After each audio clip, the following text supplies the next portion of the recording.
it all begins. Dan in order untuk kita nak introduce ataupun untuk untuk establish the Islamic finance dekat Malaysia, lebih-lebih lagi apabila negara Malaysia ini pada masa dulunya mereka hanya tahu satu financial instrument, and that is the conventional financial instrument, iaitu financial instrument yang tidak semestinya mematuhi undang-undang.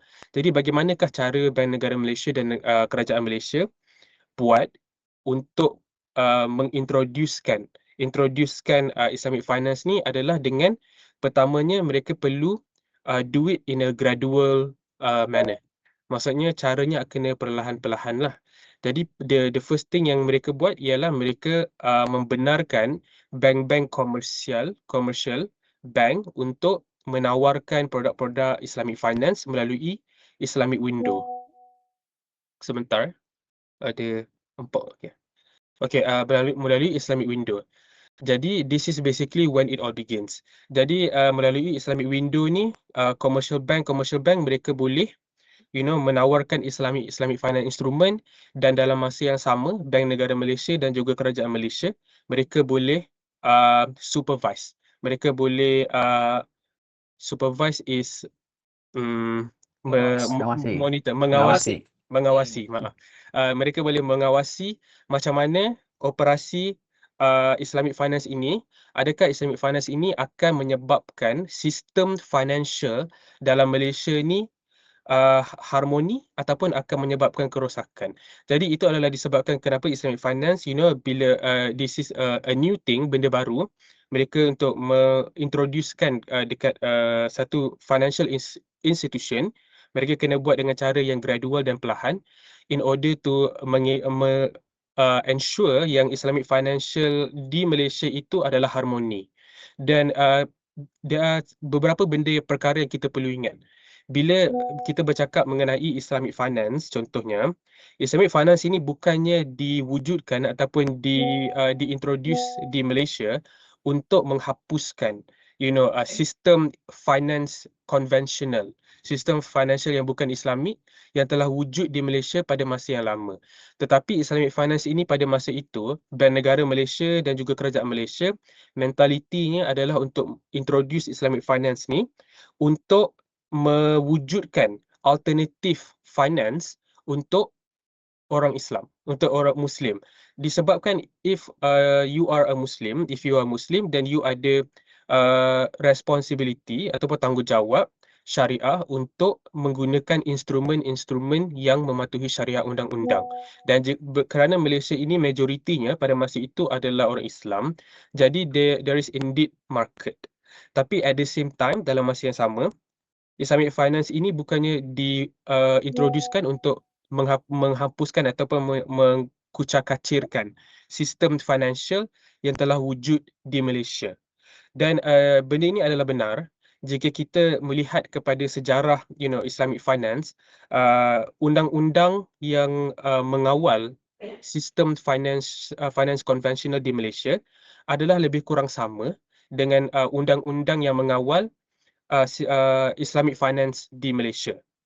Perbezaannya adalah Islamic undang-undang yang mengawal Islamic finance di Malaysia, mereka ada semua akta-akta yang mengawal financial konvensional, tetapi mereka ada penambahan dari segi syariah. Jadi di Malaysia ini, selepas Bank Negara Malaysia contohnya membenarkan commercial bank menawarkan Islamic window, barang-barang instrumen-instrumen financial melalui window, jadi mereka kemudiannya membenarkan commercial bank ini untuk menubuhkan satu subsidiary Islamic bank. Contohnya di Maybank, kita ada grup Maybank dan mereka adalah konvensional, dan Maybank Islamic adalah subsidiary ataupun the Islamic banking arm of the Maybank Group. Contohnya macam tu. Jadi jika kita meletakkan undang-undang yang mengawal Islamic finance konvensional dan undang-undang yang mengawal Islamic finance, undang-undangnya namanya adalah Islamic Financial Services Act 2013 dan juga Financial Services Act 2013. Jadi kalau kita bandingkan dua-dua ni, kita letak sebelah dan sebelah, kita akan tengok akta-aktanya adalah sama, kecuali Islamic finance ada penambahan dari segi syariah. Jadi that is how it is. That is how bagaimana Islamic finance itu bergerak dan beroperasi di dalam Malaysia. Jadi ini selain daripada itu, pada permulaannya, tahap permulaan di mana semua commercial bank ini masih baru dalam mengintroducekan Islamic finance, ada masalah di mana setiap daripada commercial bank ini mereka mempunyai interpretasi sendiri untuk bagaimana mereka ini akan mengawal ataupun beroperasi melalui Islamic finance product mereka. Bagaimana mereka akan menawarkan produk, terdapat pelbagai interpretasi yang berbeza. Jadi selain daripada undang-undang yang telah dimaktubkan, which is the Islamic Financial Services Act, Bank Negara Malaysia juga telah menubuhkan satu komiti, iaitu namanya adalah Syariah Advisory Council ataupun Council yang menasihati perkara undang-undang. Jadi council ini ataupun saya panggilnya sebagai SAC. SAC ni dia berada di dalam Bank Negara Malaysia dan tugasan dia adalah untuk memastikan semua commercial bank ini mempunyai satu praktis yang standard mengenai Islamic finance. So this means that commercial bank, contohnya Maybank dan juga lagi satu bank di Malaysia, mereka perlu mempunyai ruling ataupun undang-undang yang sama.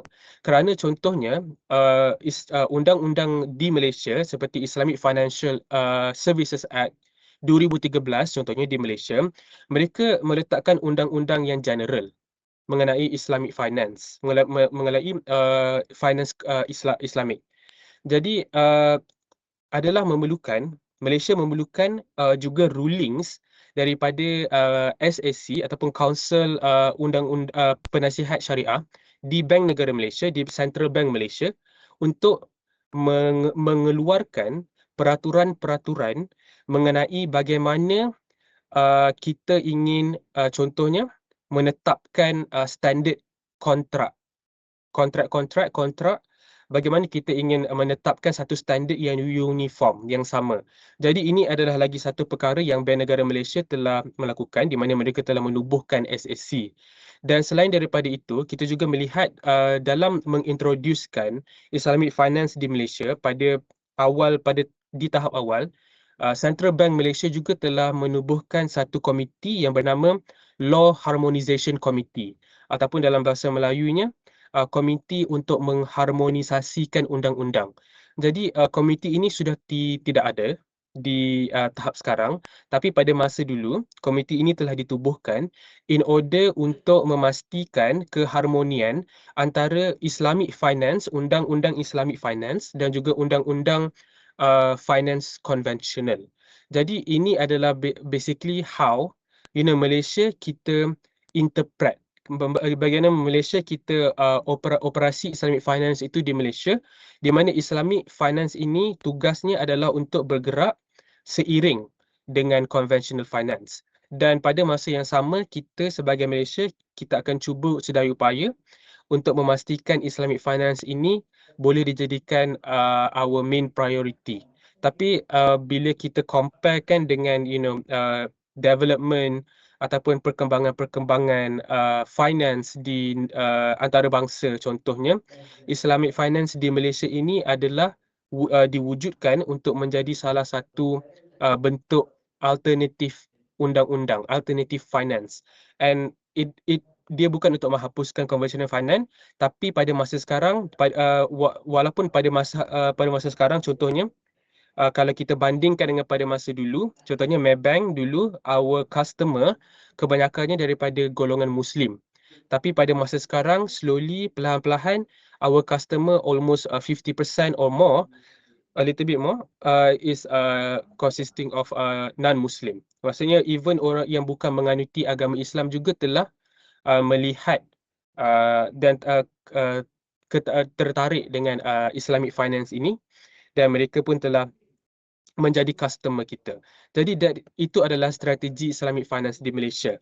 Walaupun kita berjalan seiring dengan conventional finance, tapi pada masa yang sama, bagaimanakah cara kita untuk memajukan Islamic finance ini memajukan Islamic finance ini adalah dengan menawarkan beberapa kelebihan yang conventional finance tiada, ataupun apa yang dipanggil di Maybank adalah value propositions. What are the value proposition? Itu adalah satu pertanyaan yang perlu ditanyakan oleh setiap bank.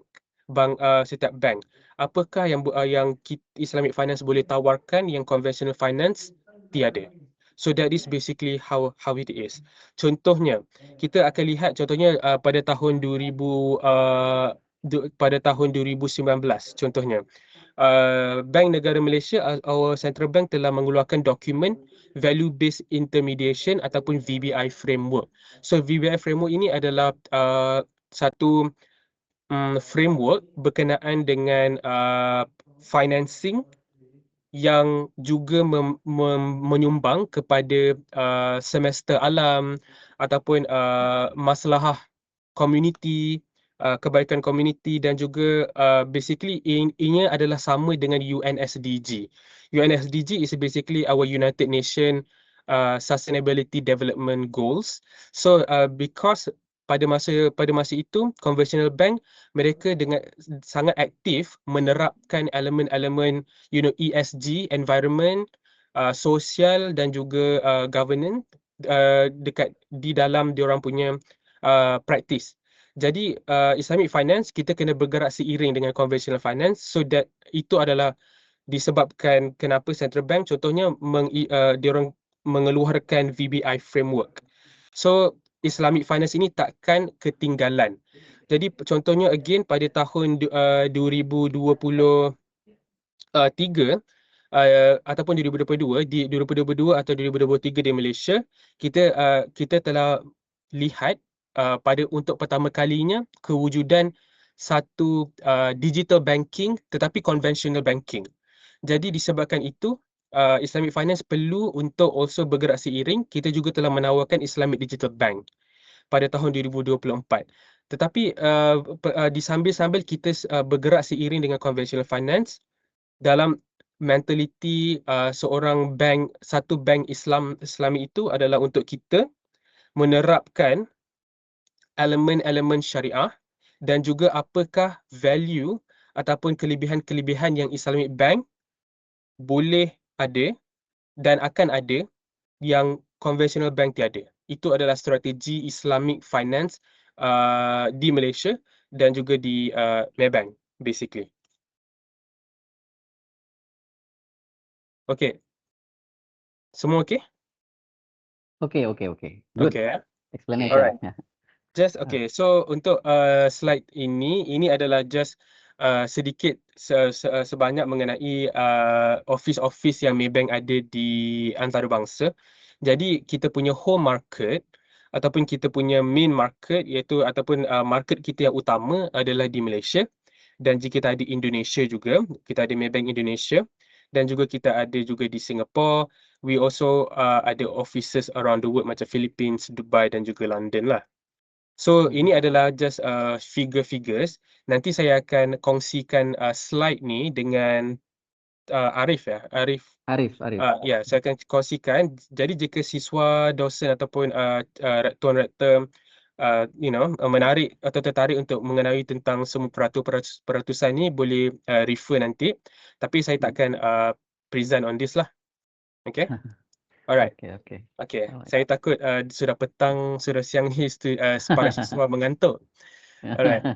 Okay. Jadi globally dalam antarabangsa, Maybank kita nombor 4 antarabangsa, Islamic banking by assets. So by asset kita nombor 4, dan boleh lihat nombor 1, 2 dan 3 ni adalah bank-bank GCC ataupun Gulf countries.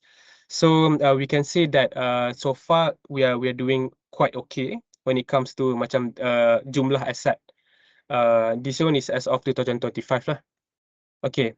Another number, this one untuk slide ni adalah perbandingan Maybank dengan bank-bank lain di Malaysia. di Malaysia, bukan antarabangsa. This one is dalam Malaysia, domestic. Boleh tengok nanti kalau kalau berminat. Ini adalah kontribusi. So macam yang saya telah cakapkan sebentar tadi, Maybank Islami adalah subsidiary Islamik. Jadi kita adalah subsidiary dan kita di bawah Maybank Group. Maybank Group is not considered as Islamic lah, is considered as conventional bank. Is a conventional bank, dan Maybank Islami adalah subsidiary kepada Maybank Group.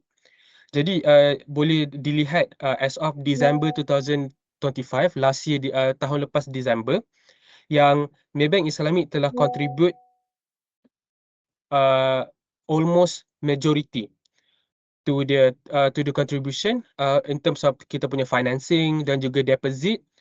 Semuanya melebihi 50% kecuali cards to the Maybank Group punya revenue. Okay. Again, nombor. Alright. Okay. This one is kita punya board of director, Syariah Committee. Jadi satu perkara yang perlu kita tahu, apabila kita membandingkan antara conventional bank dan juga Islamic bank, for example, adalah dengan kewujudan Maybank Islamic Syariah Committee.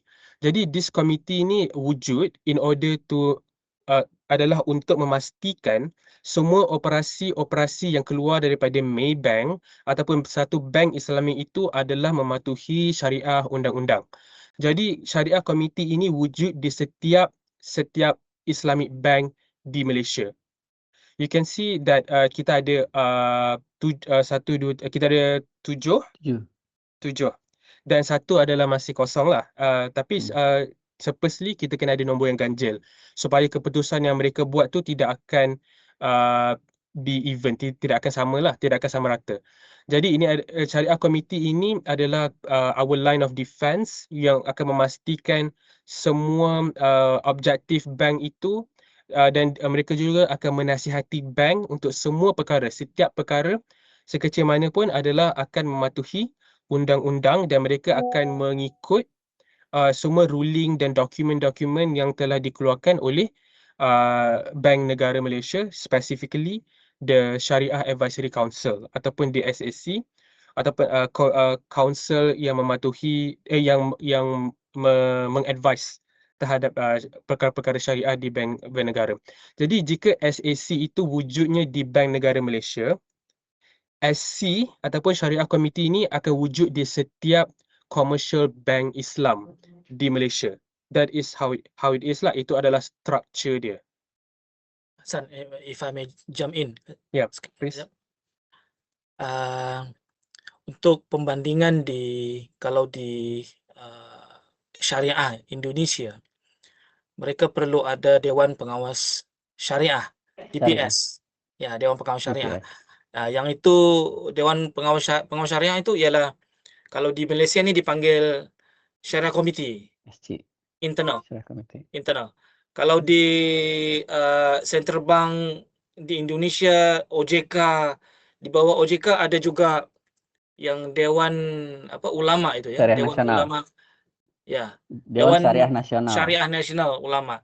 Yang itu kalau dibuat perbandingan, kalau di Malaysia ini di Central Bank Malaysia, Bank Negara itu ialah tadi Hasan beritahu Syariah Advisory Council.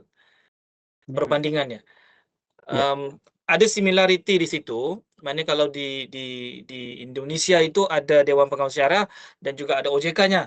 Kalau di Malaysia ini ada Syariah Committee dan juga Syariah Advisory Council yang di bawah Bank Negara. Okay? Hasan, I'll go back to you. Ya mungkin sedikit Cik untuk direvisi ya sedikit ya. Jadi di Indonesia Dewan Syariah Nasional itu tidak di bawah Bank Sentral atau OJK.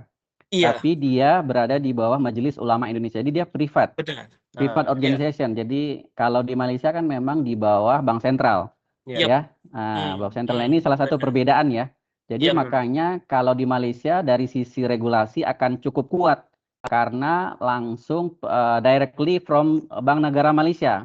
Tapi kalau di Indonesia regulasi atau fatwa yang dikeluarkan oleh Dewan Syariah itu harus diformulasi dulu oleh Bank Indonesia atau OJK. Seperti itu. Jadi masih sedikit perbedaan gitu ya, tapi kira-kira mirip lah seperti yang dijelaskan oleh Ci Mahrus Ya, tadi. ya. Okey. Jadi terima kasihlah Pak Marus dan juga Tuan Rektor for that. Jadi bila kita refer to this Syariah Committee dan juga the Syariah Advisory Council di Bank Sentral, dia member-member kepada Syariah Committee ni adalah perlu untuk someone yang mempunyai expertise itu ataupun ilmu dalam finance. Tetapi ilmu-ilmunya akan berbeza. Contohnya, dalam kita punya Syariah Committee, kita ada judge, hakim, kita ada juga dosen, lecturer, kita ada Syariah Committee expert. Jadi apabila mereka ingin menentukan ataupun deliberasi atau menentukan hukum ataupun keputusan terhadap sesuatu perkara, mereka dapat menyumbang pelbagai ilmu dan pelbagai diversity dalam opinion mereka untuk come up with that conclusion contohnya. Jadi pada awal-awal pertubuhan Malaysia, terdapat sedikit masalah di mana ataupun terdapat sedikit isu di mana kita kekurangan talent ataupun para talent in Islamic finance. Kita mengurangkan kurang expertise dalam Islamic finance. Jadi pada masa itu kerajaan Malaysia mereka telah menubuhkan satu institusi namanya institusi Insaf University.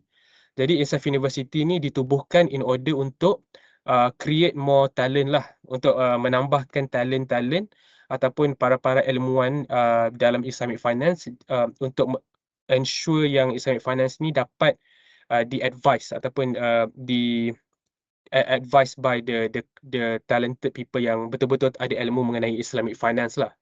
Okay? Alright.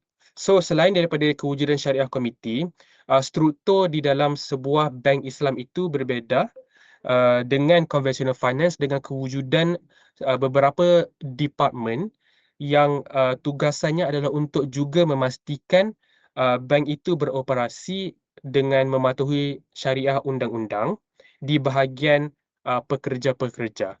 Contohnya boleh dilihat yang ada beberapa department, contohnya seperti department syariah review dan compliance, ada juga department syariah risk management, department syariah management, ini adalah department dan juga Islamic wealth management contohnya. Ini adalah department-department yang telah ditubuhkan in order untuk ensure yang di bahagian bawah pekerja juga semua perkara dan aktiviti akan mematuhi undang-undang syariah. Dan selepas daripada department-department ini, baru kita akan pergi ke Syariah Committee, which is basically kita punya line of defense yang terakhir untuk menentukan benda yang keluar daripada bank ini adalah mematuhi syariah undang-undang. Okay. So maybe saya pas kepada ni Pak Mike, boleh? Okay, baik. Alright. Thank you so much Hasan. Terima kasih Pak Hasan. Bismillahirrahmanirrahim. Alhamdulillahirabbil alamin wassalatu wassalamu ala asyrafil anbiya'i wal mursalin wa ala alihi washabihi ajma'in. Subhanaka la ilma lana illa ma 'allamtana innaka antal alimul hakim. Rabbi zidni ilma. Apa kabar teman-teman mahasiswa daripada Institut Agama Islam SEBI? Alhamdulillah. Alhamdulillah. Ya, good. Selamat siang semua teman-teman. Nama saya Mahrus. Tadi dibilang sama Hasan bisa dipanggil MIKE, Mike. Itu nama dia kalau dipanggil nickname-nya di sini. Nickname. Sudah. Nickname. Saya dengan Mebeng baru lagi, rambutnya pun baru masih mau tumbuh nih. Baru tidak lama, baru 30 tahun dengan Mebeng. Alhamdulillah masih sihat, masih lagi boleh berbicara dengan teman-teman sama doktor, doktor apa tadi ya? Doktor Sipki. Sipki ya. Iya. Spesial namanya, Sepki Mardian. Bapak Mardian. bangsanya apa, Pak? Dokter Minang. bangsanya apa? Minang. Minang, Padang. Nah, Pulau Padang. Sumatera. Oke. Nah. Jadi saya lihat list mahasiswa sini ada 5 jurusan saya lihat. Hukum Ekonomi Syariah, Perbankan Syariah, Akuntansi Syariah, Manajemen Bisnes Syariah, dan juga Ekonomi Syariah. Yang itu daripada Muhammadiyah ya. Yang lagi 2 itu saya nggak tahu sama ada kamu ada di sini, nggak ada yang Faris dengan Sofyan. Ya, Ada ya? Hadar University ya. Ada, Afif. Daripada Universitas Afif. Muhammadiyah. Ada, Rif. Nggak tahu Nggak ada sama ya? ada. Saya melihat kepada list yang Nah. disertakan dibagikan kepada saya ini. Oke. So seperti mana yang sudah diberikan oleh Hasan, beberapa konteks dari sudut sejarahnya, historinya of itu Maybank dan juga Maybank Islamik. Penubuhan Maybank Islamik di Malaysia bermula daripada Windows langsung terus ke Berhad subsidiary di bawah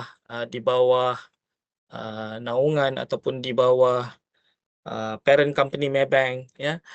Dan juga kalau di sebelah Indonesianya Maybank bought over kan, kita beli BI kan? BI. BI kan. So selepas itu dijadikan nama Maybank Indonesia. Dan kita ada juga dulu Maybank Syariah Indonesia.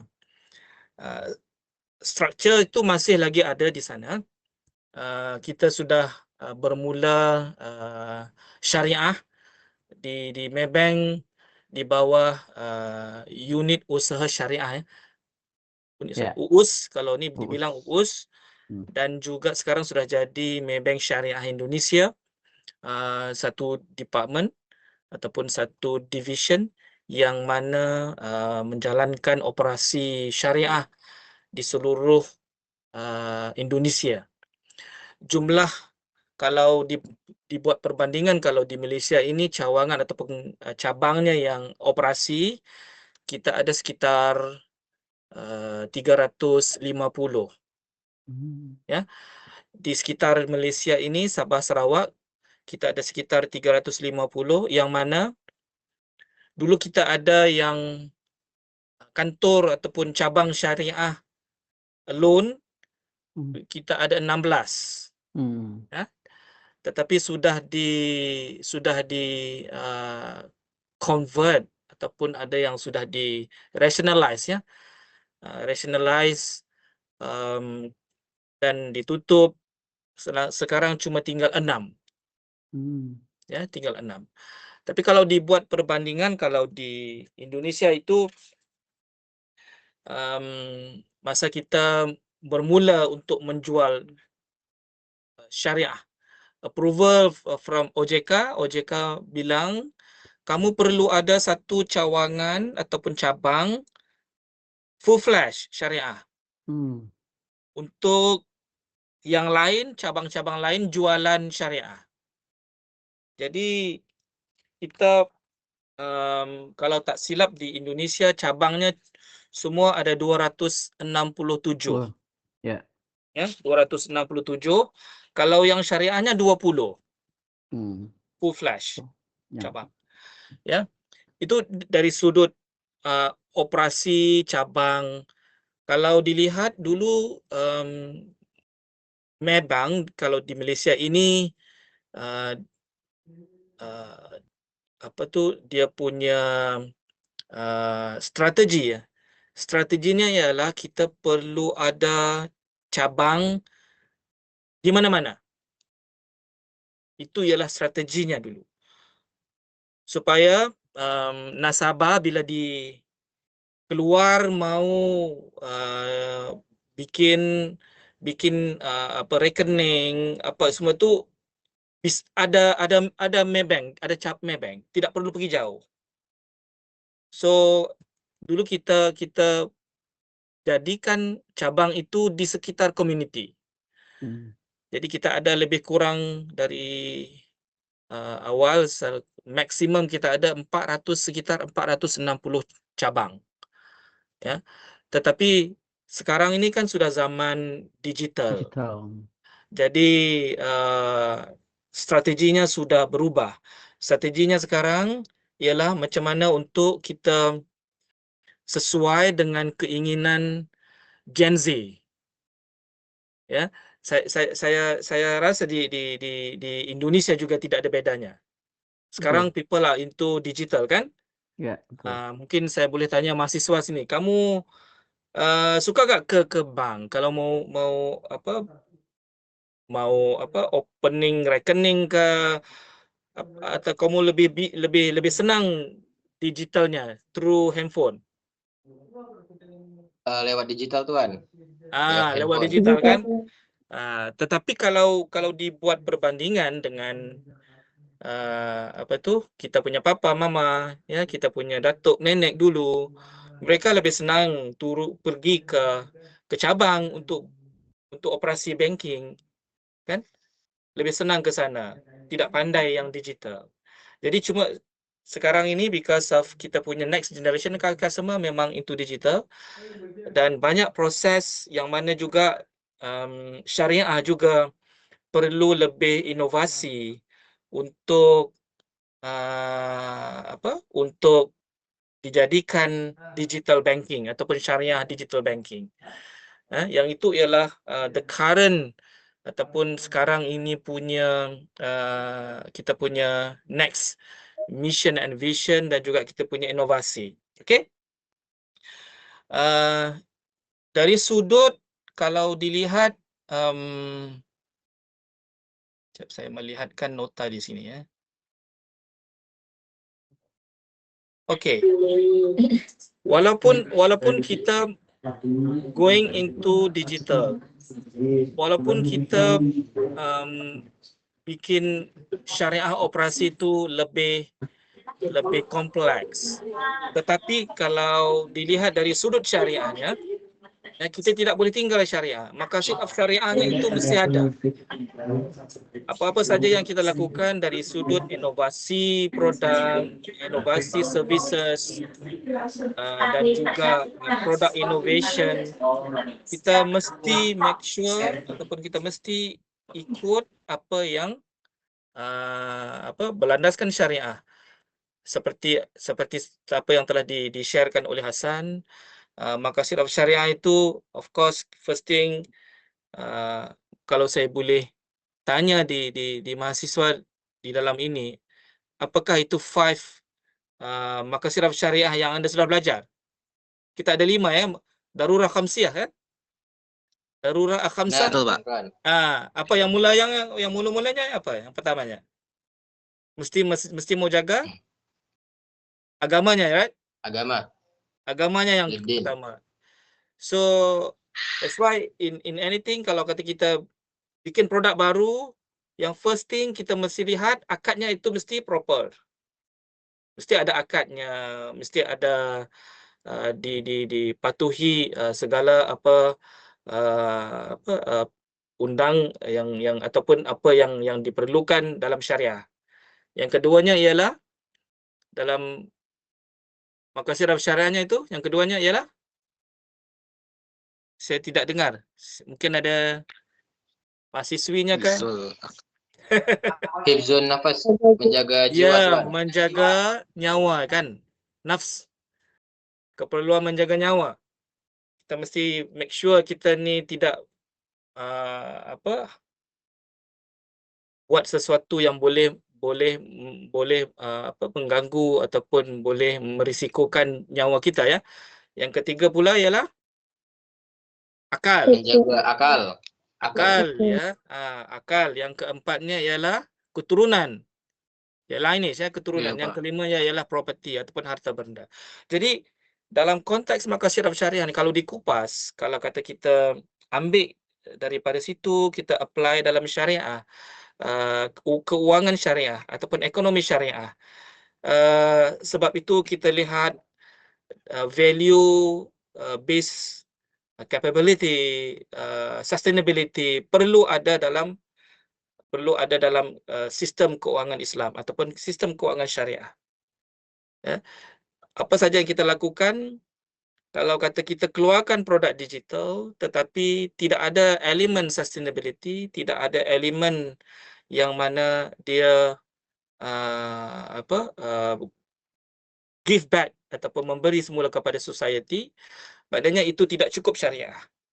Dia syariah comply, ya, comply kepada undang-undang syariah, tapi makasanya tidak comply. Apa benar? Ya? So makasanya tidak comply. Jadi dalam peranan kami di sini Maybank Islamic, kami akan make sure yang mana apa saja yang kami lakukan dia akan cover both. Maknanya comply to syariah dan juga comply to the maqasid of syariah. Okay? So that is saya punya opening lah, ya.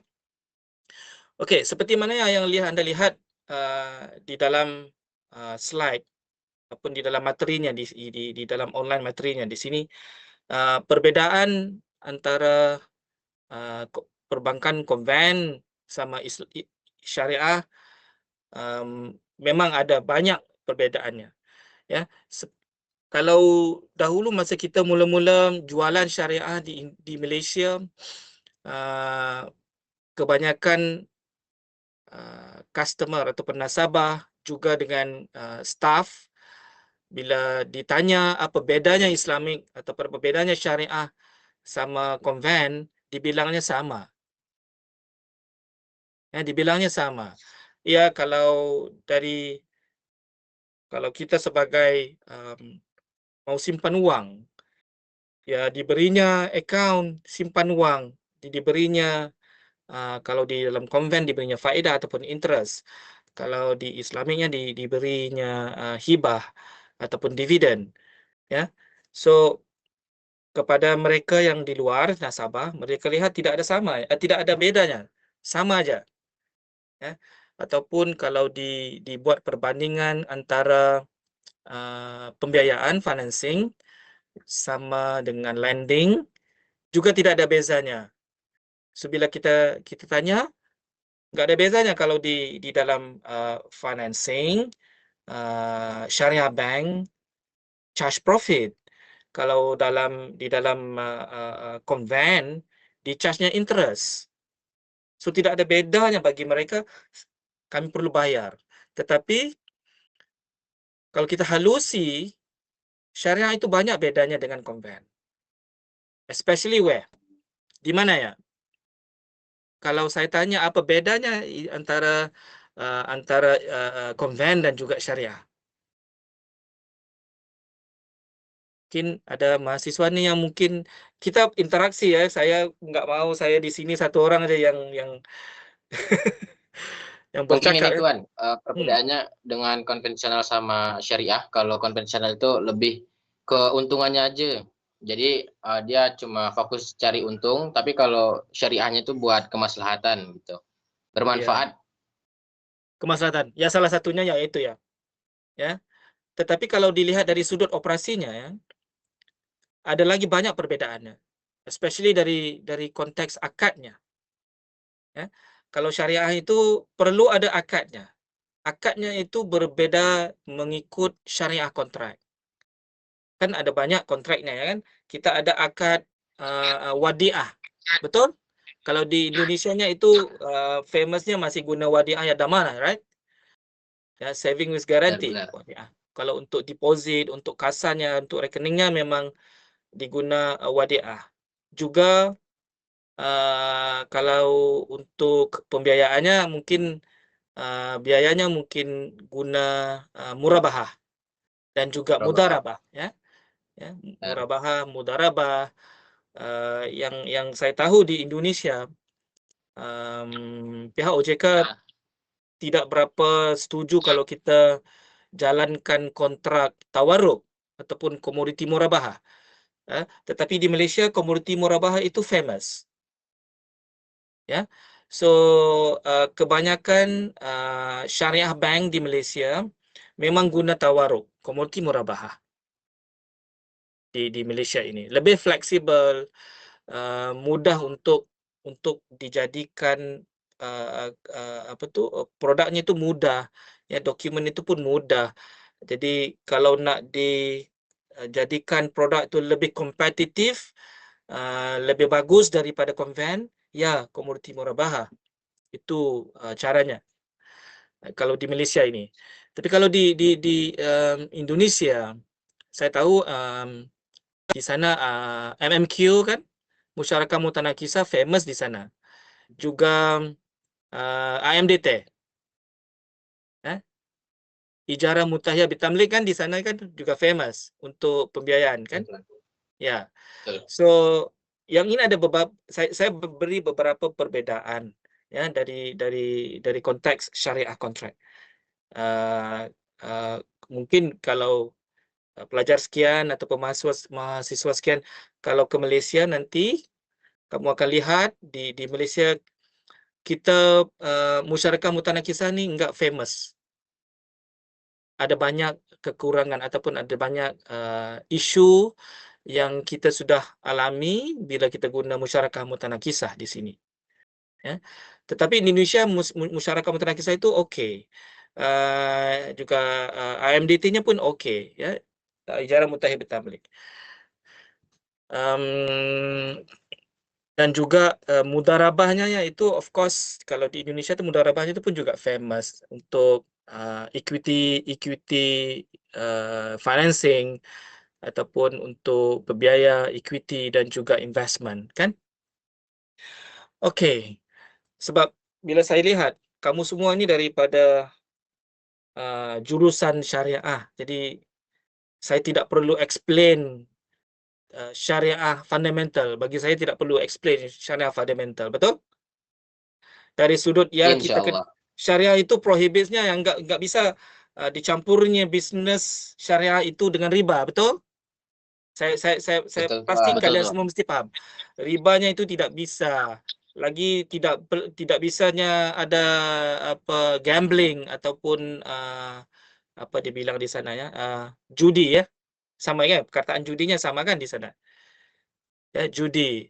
Lepas tu uncertainty ataupun garar yang mana yang ini everything kalau dalam syariah itu mesti pasti.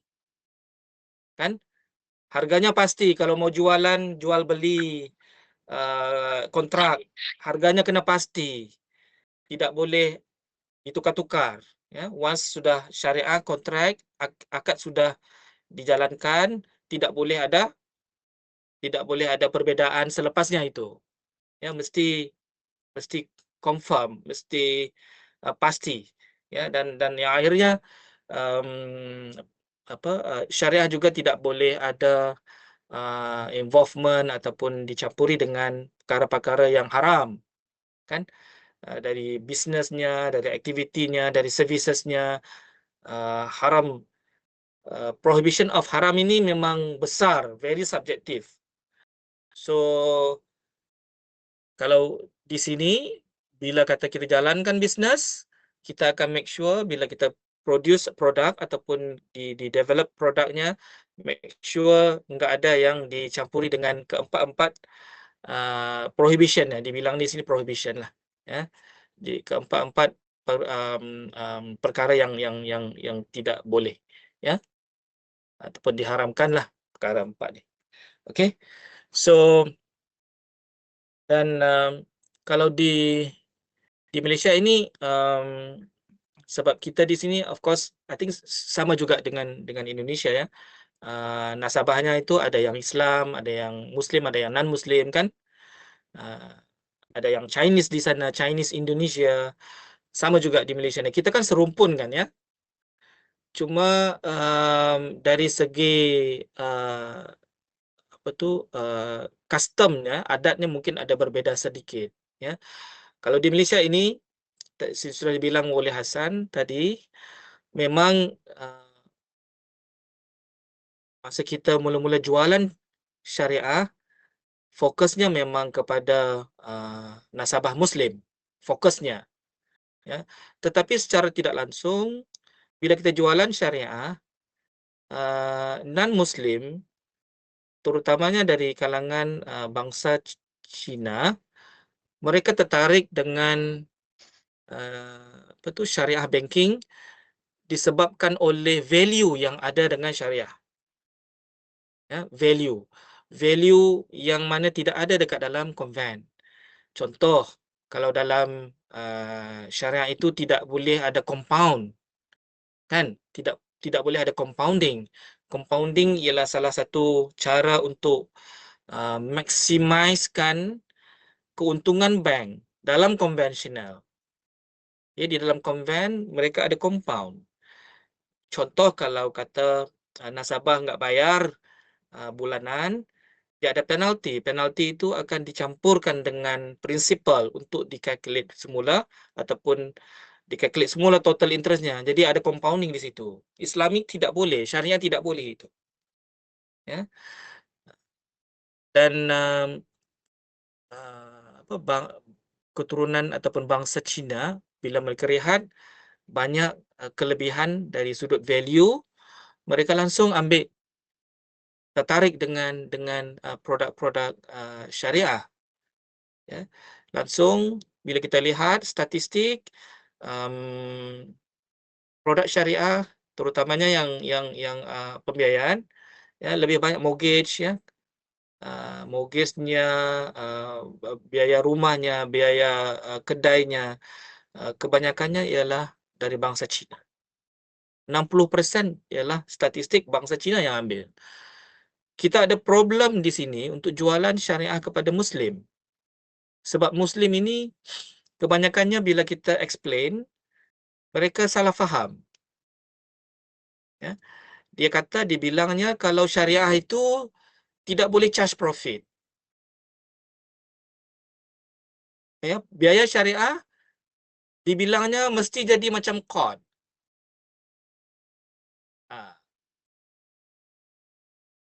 Kalian faham kalau saya bilang biaya itu sepertinya qard. Kalau kata contoh, ya, saya biaya RM100,000 daripada bank. Saya cuma bayar RM100,000. Yang itu pahamnya. Kalau kalau ada yang lebihnya, di-charge lebihnya, yang itu katanya itu tidak boleh dalam syariah. Ya. So, kita bila mula jualan syariah, kita ada problem yang situ. Kena ada extra explanation-nya. Ya, kita kena explain sebenarnya yang ini ialah ekstra sebab akadnya perlu ekstra, perlu ada ceilingnya untuk jadikan satu harga yang tetap. Harga ceiling, harga tetap. Yang itu cuma ekstra untuk kita collect profit monthly. Ya, dalam murah bahaya cost plus profit, kan? Yang profit itu ialah, cost plus profit itu ialah harga ceiling, harga yang kita akad. Ya. So, perlu ada ekstra ataupun perlu ada penjelasan yang lebih banyak untuk Muslim. Jadi senang jualan non-Muslim. Langsung, pemakarnya memang ramai, customer atau nasabahnya itu daripada bangsa Cina untuk biaya. Ya. Tetapi slowly sekarang ni saya rasa mungkin kalau di statistiknya Muslim, especially orang Melayunya dengan Chinese-nya dah almost equal, ya, in terms of kita punya customer base. Okay, kalau dilihat yang dalam slide, kita ada mention dekat sini, how do we treat money, ya? Sebab mungkin di awal bila kita jualan syariah, ada orang-orang Muslim juga yang mengatakan yang kalau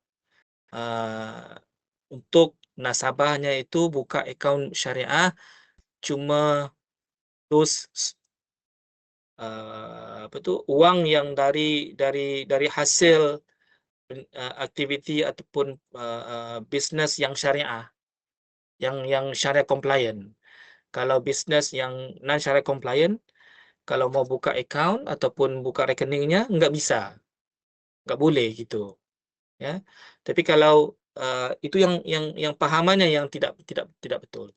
Sebab syariah di Malaysia sudah Syariah Committee di Malaysia sudah beri kebenaran ataupun supaya kalau buka account ataupun nasabah opening account as individual, maknanya dia buka account sebagai individu. Faham kalau individu? Kalau di bahasa Indonesia tu individunya apa ya? Individu lah kan? Bersendiri ya. Sendiri ya, Individu. sendiri. Ya. Bukan company. Kalau sendiri buka ataupun nasabah sendiri, account personal ataupun account savings ataupun giro, tabungan ataupun giro,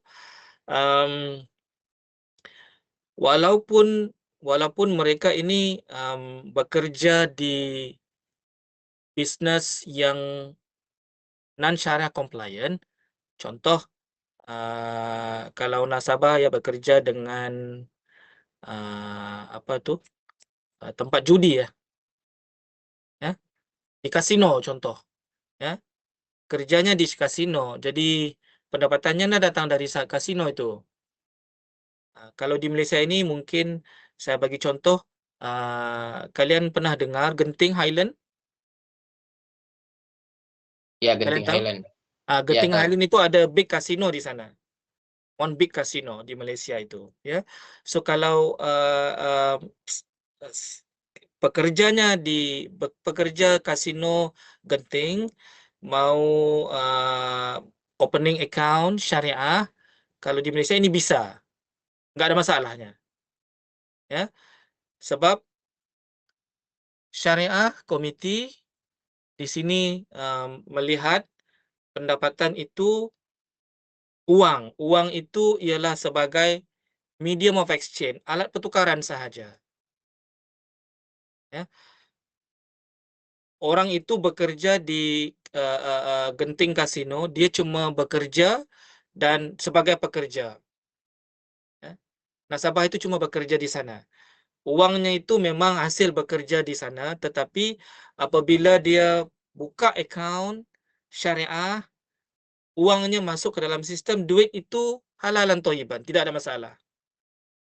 Ya, dosanya tinggal ataupun dosanya stay dengan yang bekerja di kasino tu. Contoh kalau saya ya, saya bagi contoh saya sendiri.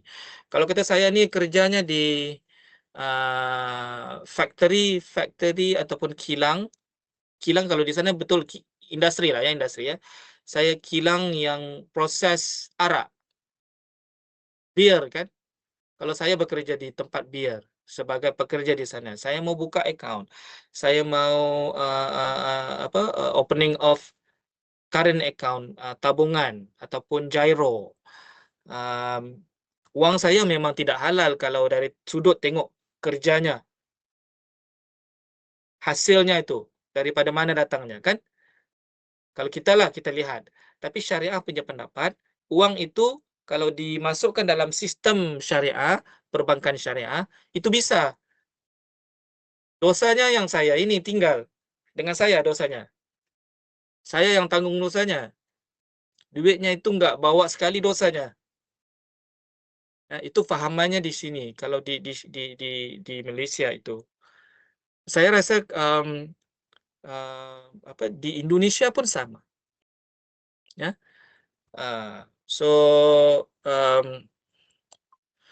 Tetapi kalau kata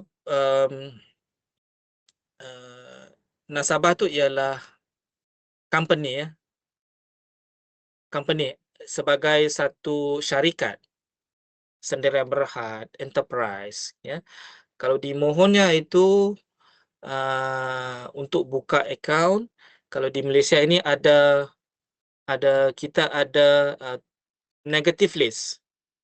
Company-nya negative list ya. Yang mana company ini tidak boleh ada ataupun tidak boleh opening syariah account. Tidak bisa ya. Tidak bisa. Contohnya kita ada Genting Kasino itu genting kasino itu tidak boleh. Kita ada juga company yang manufacture beer, contohnya macam Carlsberg, lagi apa ya, Carlsberg lah, one of it. Lepas tu kalau yang judinya, gambling, kita ada Magnum, kita ada few other companies lah, ya, all in semua ada 8. Sudah, yang ini sudah dikeluar dalam listing. So negative list tidak boleh di on board ataupun dibukakan syariah account, ya. Okay.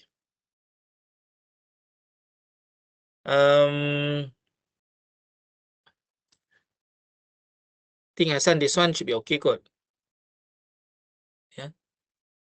Kalian ada apa-apa mau tanya? Kalian akan boleh ya, teman-teman boleh stop saya, ask question. Core principle of Islamic finance. Kalau kalian lihat di sini ya, this adalah kita ambil daripada Maqasid Syariah tadi. Ya, Maqasid Syariah tadi.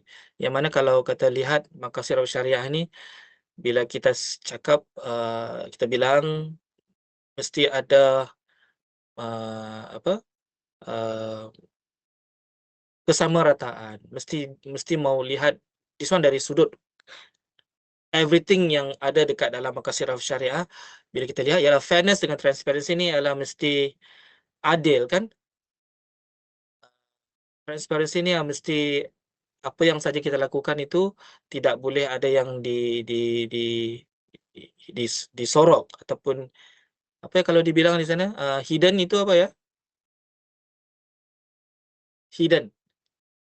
Tidak dibilangin lah. Contohnya kalau ada dalam kontrak itu penjelasannya itu enggak komplit, penjelasan itu enggak jelas, ya. Apa yang dalam kontrak the terms ataupun syaratnya enggak jelas. Jadi dalam syariah, bila kita jualan syariah, apa saja yang kita beri, bila kita jalankan kontrak sama dengan nasabah perlu tahu semuanya, ya. Harganya berapa sekian, kalau enggak bayar apa jadi, semuanya kena explain, semuanya kena dibilang sama nasabah sampai nasabah faham, ya. Mutual risk and profit sharing, ya, kebanyakannya kalau dilihat produk-produk syariah, especially on investment dengan protection, ya. Protection ni ialah macam takaful itu kan, dia ada guna mutual risk dengan profit sharing, ya, mudarabah dan juga mutual risk dan musyarakah, ya. So kita ada all those syariah contract yang kita apply untuk kita jadikan dia ada mutual risk dan juga profit sharing, ya. Provision of interest, I think this one sama juga macam tadi, ya, daripada riba tadi. Provision of interest juga kita tidak boleh ada perkara-perkara yang bila jualan, bila kita produce produk, produk itu boleh berubah-ubah sesuka hati, ya. Customer sudah sign kontrak, jadi bila sudah start bayar, tiba-tiba ditambahnya termanya, ditambahnya apa undang-undangnya, ditukar sini, ditukar sana, nggak bisa itu, ya. Once sudah kontrak, once sudah akad, biaya ataupun account itu mesti ikut, ya. Bank syariah ke bukan syariah, sepatutnya perlu ikut apa yang sudah dijanji, ya, apa yang sudah di agree ataupun sudah akad, ya. Prohibition of involvement unethical activities, yang ini ya, of course kalau syariah itu di Malaysia, tobacco itu part of non-compliance, ya. Tobacco, alkohol, dari sudut harmfulnya, ya. Because kalau alkohol itu boleh merosakkan people, ya. Siapa yang ambil alkohol, siapa yang minum alkohol, arak itu ataupun siapa yang isap rokok itu, ya, lama-lama nanti dia akan menyebabkan Kesihatannya nggak baik lah kan, nggak baik untuk kesihatan. Jadi syariah ini melihat every aspect of life, ya, dilihat bukan sekadar biaya proses ataupun biaya uang nasabah, ya, ataupun bukan sekadar memberi biaya, tetapi dilihat dari sudut semuanya, ya, kesemuanya. Okey. San, next, ada apa lagi, San? Habis dah ke, San? Okey. Is this? Okey. Right. Okey. Kalau kalian teman-teman lihat apa yang ada dekat dalam slide, ya, ataupun materi, yang ini ialah syariah kontrak yang common ataupun famous dijalankan di Malaysia, ya. So setiap daripada kontrak ini kita ada produk-produknya, ada produk-produknya yang apa kita yang guna ataupun apply this syariah contracts. Dari sudut biaya, dari sudut rekening, dari sudut business ataupun corporate financing, ya, daripada sendirian, syarikat, corporate, SME, dan juga dari sudut protectionnya, ya. So biaya untuk produk, kalau services dia panggil apa, jasa ya di sana. Services, perkhidmatan itu semacam apa tuh, San? perkataan di sana, kalau saya sebut support services itu panggil apa di sana? Jasa ya? Mungkin jasa tuh aja. Layanan ya? Jasa layanan ya? Layanan jasa.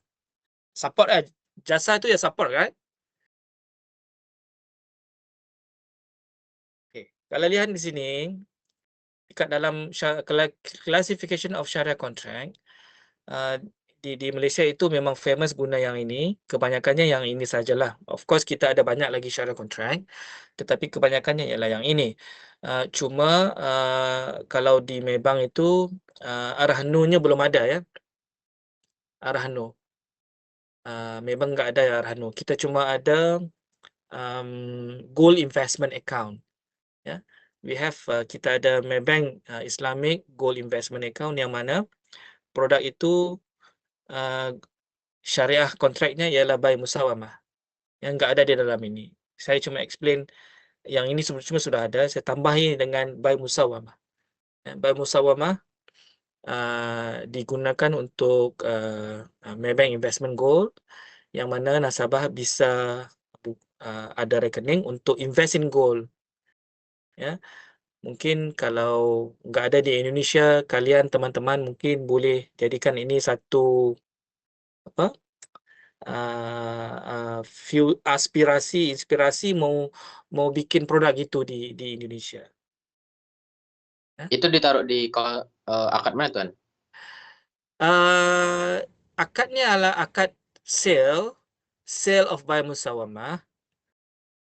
Buy musawamah ni ialah kontrak yang mana tidak perlu dijelaskan berapa profit yang apa kita penjual. Contohnya Maybank penjual sebagai penjual emas, tidak perlu share how much profit yang didapat ataupun dapat daripada jualan emas itu kepada nasabah. Tidak perlu buy musawamah. Of course untuk MIGA dia tidak boleh complete. Akadnya enggak akan complete kalau cuma ada satu kontrak. Dia ada lagi beberapa supporting kontrak. Contoh buy musawamah plus sama dengan wakalah ya. Mesti ada Ya. agensinya dekat dalam itu. Perlu ada wa'adnya juga, promise-nya ya. So bermusawamah, wakalah, wa'ad dengan apa lagi satu? Ada 4 ya dalam tu. Najib ingat? Ujrah ya? Apa, ijarah ya? Ujrah, Ujrah. wa'ad, musawamah, wakalah. Ya, ujrah. Ujrahnya untuk fees. Kita charge customer fees. So perlu ada ujrahnya di situ. Dia berbeza daripada Arano. Arano is security for debt. Yang ini bukan security. Ini jual beli emas pihak Maybank sebagai agent ataupun wakil untuk nasabah belian emas secara digital. Yang ini ya. So harga emas sekarang kan agak apa tu, kalau lihat dulu dengan sekarang harga emas ni makin lama makin naik ya, makin mahal itu. Jadi banyak opportunity untuk karyawan, untuk nasabah ya invest in gold. Okay. I think yang selainnya itu saya tak perlu explain ya.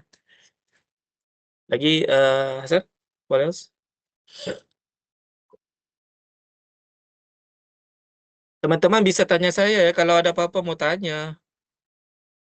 Oke, siap Tuan. Okay.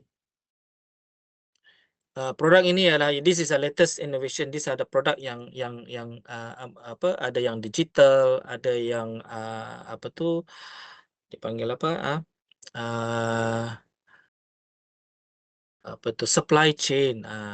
Supply chain yang digital dan juga produk-produk inovasi. Ya, produk-produk inovasi. Kalau dilihat di sini kita ada global access account. Global access account ini ialah account seperti kalau kalian selalu ke overseas,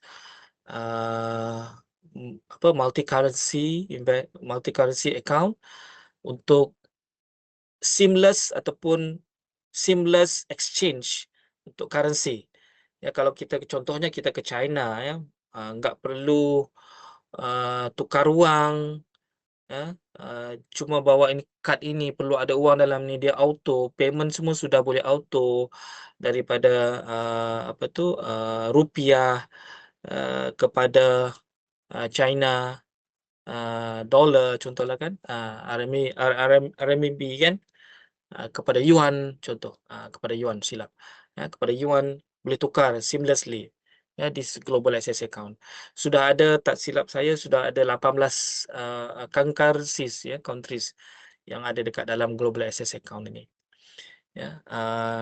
Untuk digital supply chain ni ialah this one, kita ada program digital supply chain across ya, untuk kalau companies lah ya, business yang ada jual import export ya, mereka boleh trade finance lah, Islamic trade. So everything is through digital ya.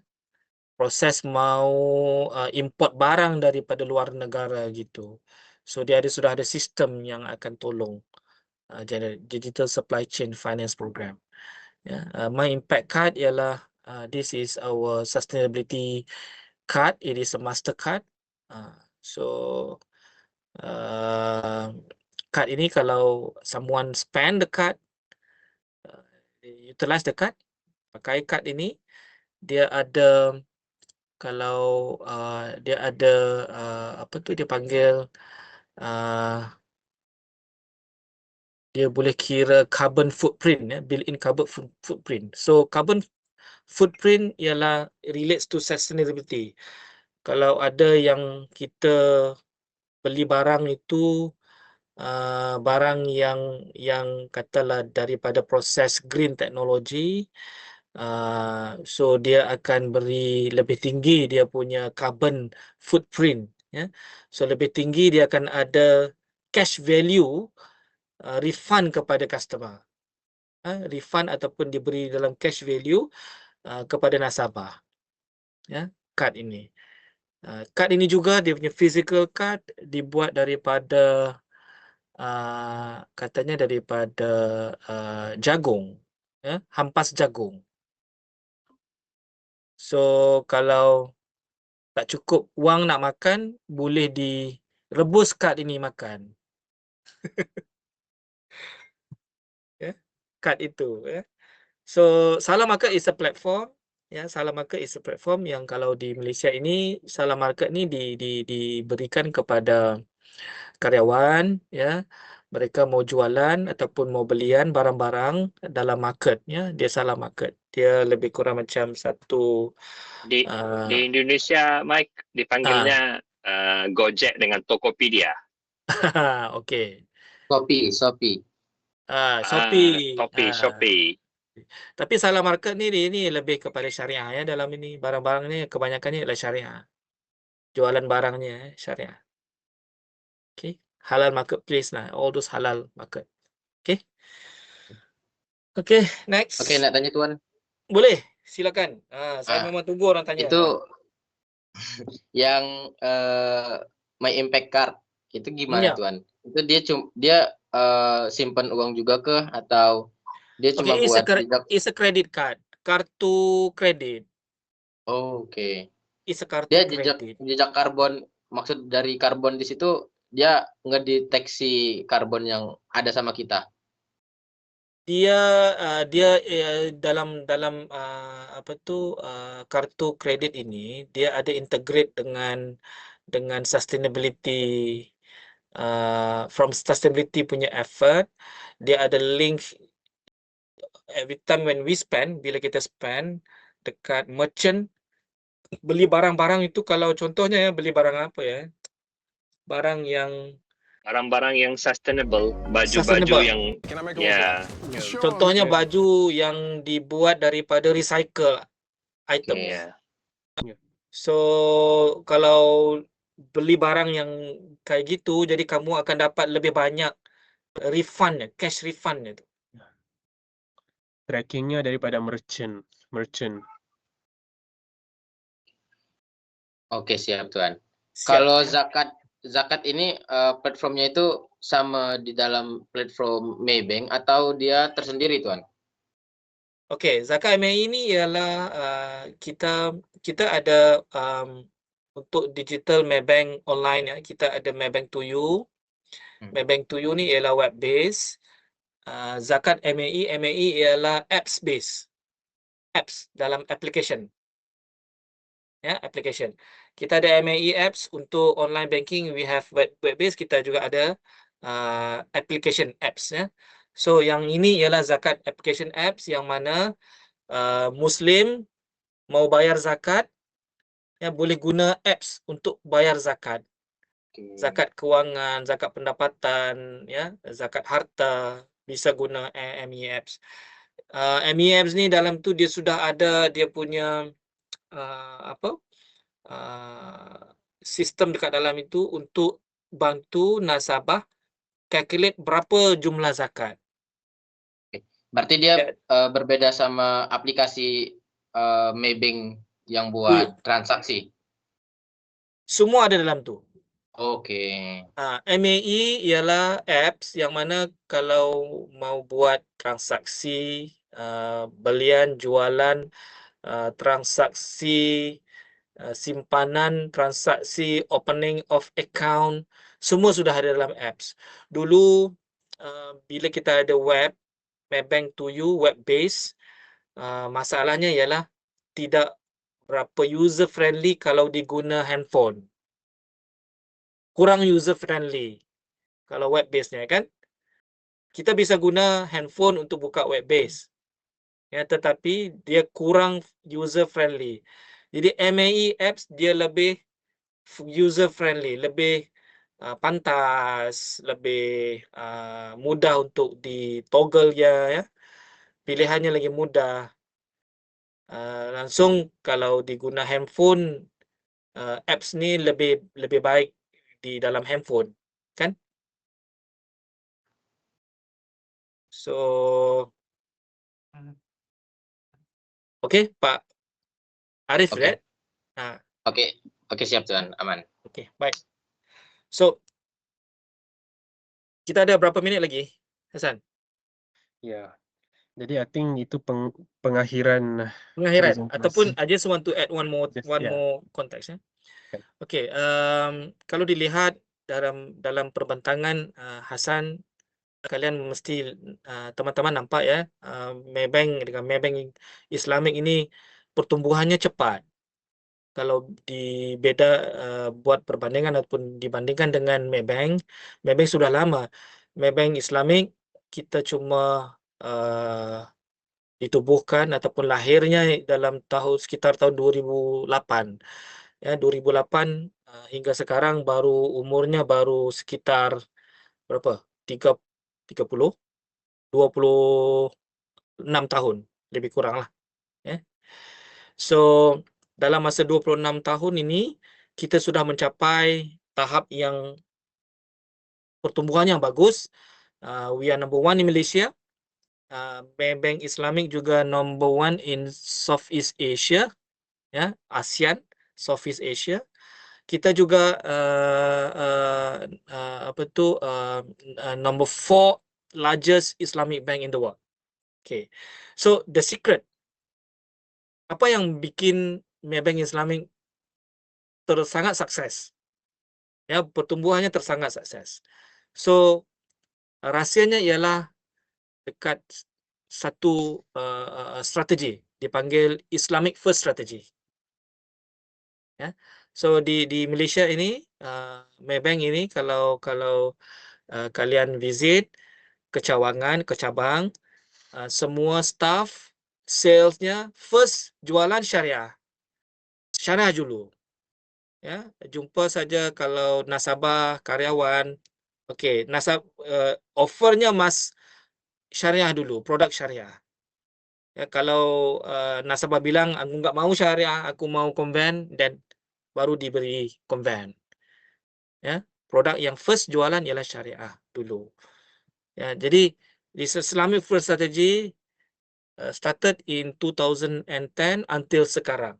So 2010 sekarang kita dah move up from nowhere to 4th largest Islamic bank in the world. Ya, so kita sekarang Maybank Islamic aim nak become top 3 Islamic bank in the world. That is our vision sekarang ini. Dan untuk di Indonesia, since kita ada Maybank Indonesia dan juga kita ada Syariah Division ataupun Syariah Departments di Indonesia, kita juga bawa ataupun kita lanjutkan Islamic First ni ke Indonesia. Sekarang kalau di Indonesia dipanggil Syariah First, kalau di Malaysia ini Islamic First, kalau di Indonesia tu Syariah First. Dan sama juga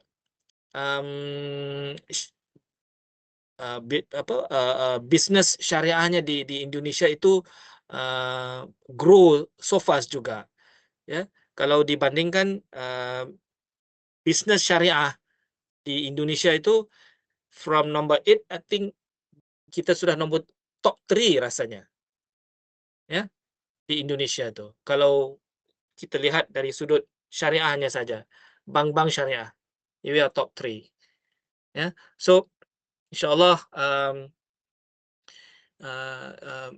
syariah bisnes di Maybank ini bukan sahaja lihat di Malaysia, kita juga kembangkan bisnes syariah ke semua cawangan ataupun negara-negara, ya, countries like Indonesia, Singapore, Filipina. Kita juga ada bisnes, soon kita akan ada dekat Hong Kong, Cambodia, New York, London. So every branches ataupun every business development ataupun business office yang kita ada dekat seluruh negara, dan worldwide lah, seluruh negara dan juga countries lah. Ya. So in short, mahasiswa semua saya harap small sharing, ya. Minta maaf sebab saya dengan Hasan kami selalu berbicara dalam bahasa Inggeris. Kalau Anda lihat kami agak susah untuk berbicara dalam bahasa Melayu ataupun bahasa Indonesia. Kami cuba sebaik mungkin. Alhamdulillah, saya harap kalian ataupun rakan-rakan mahasiswa Dr. Setki boleh paham dengan penjelasan kami tadi ya. Jadi saya serahkan semula kepada Pak Hasan. Pak Hasan. Okey. Mungkin boleh Tuan Hasan ada penyampaian dari dosen Pak Sepki mungkin dosen Boleh. Dr. Ya, Sepki. silakan. Okey. Boleh. Dr. Sepki. Apa dia masih ada di dalam ini? Masih ada Tuan nih. Okey. Jadi masih Cik. Duh, mohon maaf, saya lagi meeting sebenarnya tadi. Insyaallah. Insyaallah. Oke, baik. Bismillahirrahmanirrahim. Assalamualaikum warahmatullahi wabarakatuh. Terima kasih sekali, thank you very much for Cik Hasan, Cik Mahruz, Cik Najib juga, Cik Hafiz ya yang telah menerima ya mahasiswa Institut Agama Islam TEBI, lalu virtual ya, walaupun sebenarnya harapannya kemarin waktu ke Malaysia teman-teman bisa bertemu langsung dengan Cici ini di kantor, tapi karena satu dan lain hal ya akhirnya kita lakukan pada virtual ya pada siang hari ini. Saya kira mudah-mudahan secara substansi bisa tercapai ya, kami teman-teman bisa mengenal seperti apa kiprah dan performance ya kinerja dari Maybank, begitu juga dengan Islamicnya gitu ya, begitu juga dengan tadi ya beberapa foundation ya terkait dengan Islamic Finance ya, dan menjelaskan Cik Mahruz sangat baik sekali ya menjelaskan terkait dengan akad-akad dan segala macamnya, begitu juga dengan inovasi dan akad-akad yang dijalankan ya, dipraktekkan, di applied in Maybank ya, begitu juga inovasi-inovasi yang ada gitu ya. Nah, kami dari Institut Agama Islam TEBI sebenarnya memang mendorong ya teman-teman ini, karena mereka ini tergabung dalam student club Cik Mahruz gitu ya, namanya ISEF, Islamic Economic Forum gitu ya. Ini mereka punya program-program seperti diskusi rutin gitu ya, kemudian juga salah satunya juga adalah company visit ya. Company visitnya tidak hanya di Indonesia tapi juga di Malaysia ya, dan negara-negara tetangga atau Asia Tenggara ya, kira-kira seperti itu. Dan kami mendorong teman-teman ini untuk berani untuk kemudian bisa mengakses ya berbagai macam networking gitu ya, tidak hanya di dalam negeri di Indonesia tapi juga di Malaysia. Nah, bagi kami secara kelembagaan di Institut Agama Islam TEBI gitu ya, atau di kampus ini gitu ya, karena kami juga menjalankan pendidikan tinggi di bidang Islamic Finance gitu ya. Nah, berharap kerjasama seperti ini bisa berlanjut lebih lagi setelah ini gitu ya, sehingga nanti ada kuliah-kuliah tamu yang bisa kita jalankan. Kalau ini mungkin terbatas pada student club gitu ya, tapi nanti bisa kita integrasikan dalam mata kuliah tertentu ya. Mudah-mudahan nanti kita dapat Mas Arif bisa nanti minta kontak di Mas Hasan gitu ya. Mudah-mudahan ada agenda-agenda lain yang bisa kita jajaki lagi ke depannya gitu ya. Dan baik nanti dari pimpinan ataupun manajemen dari kampus bisa berkunjung gitu ya, dan bersilaturahmi, dan kita bisa bikin MOU dan hal yang lain terkait dengan pendidikan ya, riset dan segala macamnya, seperti itu. Salam dari rektor kami, karena beliau sedang meeting gitu ya, dan saya tadi diminta oleh Mas Arif untuk kemudian bisa menemani gitu ya, walaupun mungkin tidak penuh gitu ya, harus berbarengan dengan meeting yang lain gitu ya, tapi insya Allah tadi cukup mendengar ya penjelasan-penjelasan dari Mas Hasan, terutama di awal tadi masih mengikuti penuh, tapi ketika cuma harus menjelaskan tentang banyak hal, sedikit-sedikit masih melihat slide dan segala macamnya. Mudah-mudahan ini baik ya, dan menjadi pengalaman bagi teman-teman semua seperti itu. Dan itu saja dari saya. Terima kasih. Salam dari manajemen, dari rektor dan yang lain. Mudah-mudahan baik di rekan-rekan yang ada di Maybank, begitu juga teman-teman Malaysia dan teman-teman yang ada di ISEF yang mendapat pengalaman yang baik. Terima kasih Cik Hasan, Cik Mahruz, dan Cik Najib dan Cik Hafiz ya. Salam dari kami. Assalamualaikum warahmatullahi wabarakatuh. Terima kasih. Kita nak buat grup foto ke? Ya. Bisa kita semua on camera? Kameranya, on videonya kameranya. kita nak buat. Kita on cam semua teman-teman. Tangkap grup foto.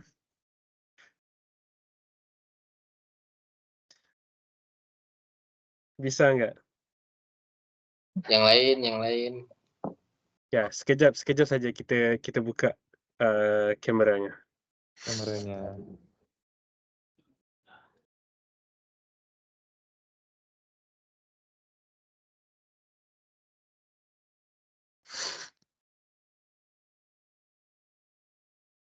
Oh, Boleh. ada yang 3 tuh ya. Gambarnya saya ingat tuh. Kalian bertiga tuh. Jejaka yang 3 tuh ya. Oke. Mana yang Oke. lain? Yang lain nggak bisa. Oke. Okey. Lagi. Senyum, Selesai. senyum semua. Okey. 1, 2.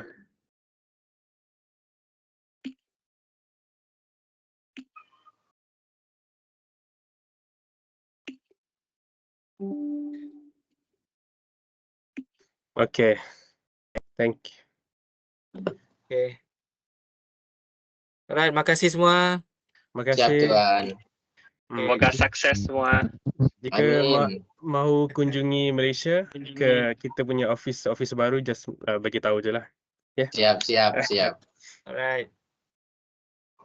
Okey, Tuan, terima nak kasih. tanya lagi boleh ke Tuan? Boleh, silakan, boleh. Oke. Yang bagian ini tadi Tuan, apa ya tadi? Kenapa tadi? Di bagian perbedaan bank syariah sama konvensionalnya. Oke. Tadi kan kalau di penjelasan tadi dijelaskan ada kalau syariah itu dia dikenakan biaya santunan atau sama gharomah hukuman. Kalau di konvensional kan dia kena penalti. Nah, kalau di syariahnya kan dia biaya santunan sama hukuman. Nah, kalau dari Maybank bedanya biaya santunan sama hukumannya itu apa, Tuan? Oke. Kalau di sini satu ialah takwif ya, charge takwif. Ataupun kalau bahasa Inggrisnya compensation charges. Takwif. Takwif ini ialah kalau dalam conventional terms ialah apa tu penalty interest kan? Ya. Ataupun late payment penalty. Dalam syariah mula kita ada syariah dulu kita tidak ada penalty ataupun we don't have that takwif charges dan juga gharamah ya. Jadi apabila enggak adanya itu, kebanyakan customer yang yang ambil produk syariah, especially produk biaya ya, mereka ini bila enggak cukup uang, mereka mungkin ada 2 account, satu konven, satu syariah. Ya, bila enggak cukup uang, enggak dibayar syariahnya. Sebab enggak ada penalti, enggak ada takwif ataupun enggak ada apa tu gharamah. Ya, langsung enggak dibayar. Dibayarnya konven. Ya. Jadi kami di sini di Maybank Islamic mohon daripada pihak syariah komiti untuk diadakan itu penalti dan langsung di Central Bank ya, Bank Negara Malaysia juga keluarkan guideline kalau customer ataupun nasabah enggak bayar, apa prosesnya ya. So dikeluarkannya guideline on apa tu takwif ataupun compensation charges 1% per annum daripada kalau enggak bayar, contoh bulanannya enggak bayar sebulan, di-charge-nya penalti enggak bayar sebulan times dengan 1% per annum ya, per annum. Kalau Malaysian Ringgit RM 1,000 enggak bayar bulanan, contoh ya, kalau bulanannya ialah RM1,000 Malaysia enggak bayar, penaltinya sekitar kalau 1% per annum sekitar 87-88 sen. Ya, 88 sen. Itu. Yang amount itu tujuannya bukan untuk dapat extra income kepada Maybank Islamic, tetapi lebih kepada mau educate customer dan juga supaya customer enggak take advantage of syariah produk, syariah biaya syariah. Okey. Keduanya, gharamah. Gharamah ialah penalti sekiranya contoh kalau customer nggak bayar sebulan, dia sudah kena compensation charges. 2 bulan nggak bayar, 3 bulan nggak bayar, masuk 4 bulan, account kalau di Malaysia ini dibilang account doubtful. Account doubtful tuh kalau di Indonesia dibilang apa ya? Account sakit ya itu. Ya, doubtful, account sakit nggak dibayar ya. Jadi kalau sudah 4 bulan nggak bayar, di kategori sebagai account doubtful, sepatutnya sudah kena charge gharamah, penalti. Ya, tetapi ke semua syariah bank di Malaysia enggak praktis gharamah. Walaupun sudah ada guideline from central bank on gharamah, tetapi kita enggak praktis. Belum ada yang dipraktiskan di dalam mana-mana syariah bank. Ya. Oke. Oke, Tuan. Ada satu lagi tuh. Boleh. Nah, tadi kan Maybank juga tempat bisa orang bayar zakat ya lewat zakat Mei. Nah, itu yang kita pelajarin di Malaysia kemarin bulan lalu itu negeri-negeri dari Malaysia itu berbeda-beda tuh lembaganya, ada PPZ, ada yang lain-lain gitu. Nah, kalau Maybank sendiri itu dia kerjasama sama PPZ atau dia punya lembaga sendiri di bawahan dari majelis itu tersendiri? Dia kerjasama sama PPZ seluruh negeri. Oke. Contoh, kalau macam saya asalnya bukan di Kuala Lumpur, saya asalnya daripada Perak, salah satu negeri di dalam Malaysia. Kalau kata saya mau pilih, contohnya bayar zakat, saya mau bayar kepada negeri Perak, contoh. Saya boleh pilih PPZ Perak. Di dalam option MAE zakat itu ada PPZ Kuala Lumpur, pusat zakat Kedah, Perak, Selangor, ada di Selangor. Kerjasama itu ialah dengan kesemua PPZ. Berarti uang zakat tuh nggak masuk ke rekeningnya Maybank, tapi masuknya ke rekeningnya PPZ itu, Tuan? Iya. Iya, benar. Oke, paham. Uang itu sudah ada dalam akaunnya Maybank. Cuma bila kita bayar zakat, dikeluarkannya akaun. Contohnya, saya ada akaun gaji ya. Akaun pendapatan saya, akaun gaji. Jadi bulanannya itu saya mau bayar zakat pendapatan. Zakat gaji. Jadi saya boleh pilih mau bayar zakat gaji saya kepada negeri kelahiran saya, negeri Perak. Jadi saya boleh pilih. Jadi uangnya sudah ada dalam akaun Maybank. Cuma dikeluarkan sahaja through that zakat MAE. Langsung ke pusat zakat di setiap negeri. Oke, siap. Oke, paham. Oke. Lagi? Ada lagi teman-teman yang ingin bertanya? Mahasiswinya kalau mau bertanya? Saya. Me. Boleh. Silakan. So, excuse me, Mr. Yes. How does the growth of Sharia banking compare to conventional banks in Malaysia? Given the strong government support and high financial literacy there, what is the biggest lesson our local Sharia banking sector can learn from their trajectory? Okay. Gitu, sir. Right. Thank you, Ahmad Fauzan. So you asked me in English. So is it okay if I respond in English? Because I was asked not to speak in English. Okay. So I will mix, my answer I will mix. So tadi ditanya pertumbuhan ataupun growth of Islamic banking in Malaysia. Yeah, of course, the growth of Islamic banking in Malaysia, the support come from everybody. Yeah, to make or to realize Islamic banking business ataupun Sharia banking business in Malaysia, we have strong support from the government. Yeah, government. Strong support from government, strong support from the central bank, which is Central Bank of Malaysia, Bank Negara Malaysia. We have strong support from our own management, Maybank. ya, Maybank Management. That's why kalau dilihat Islamic first strategy, just now I mentioned about Islamic first strategy. Yeah, Ahmad, Fauzan, do you heard that? You hear that I mentioned Islamic first strategy, right? So the Islamic first strategy is actually coming from Maybank Group, not from Maybank Islamic Management. From Maybank Management, our parent company. Our parent company come up with Islamic first strategy.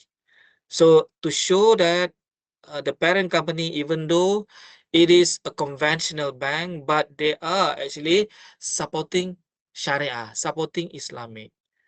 Even when we first started our Islamic banking business composition, the business composition sekitar 15 ke 20% sahaja that contribute to Maybank business as a whole.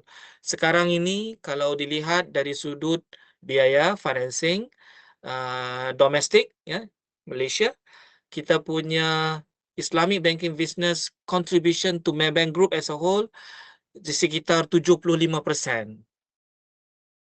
Ya. So kalau untuk depositnya, kalau untuk kasa deposit sekarang sudah sekitar 60% lebih kurang lah domestik. And kesemuanya itu ya, of course, not just from the company, the management, the government, bank negara. Another part is the awareness. Kalau dalam satu company, aset yang paling penting, saya nak tanya Fauzan ya. Aset yang paling penting ialah apa? Dalam apa itu, Mister? Okay, what is the most important asset in a company? The building, maybe the land. No, it is the people, the staff. The most important asset. Staff is an asset. Yeah. Okay. So the success story of Maybank, the main asset is the engine. Is the people who actually willingly to promote and sell Islamic or Sharia product to the customers through the Islamic first. So before they can sell to the customers, they need to have the knowledge, right? Knowledge, the education part, knowledge. This is where the knowledge sharing from Maybank Islamic team to all the Maybank staff within Malaysia, within regional, within global, is continuously happening. Yeah, the awareness, the knowledge sharing continuously happening. So bila ada continuous happening, meaning people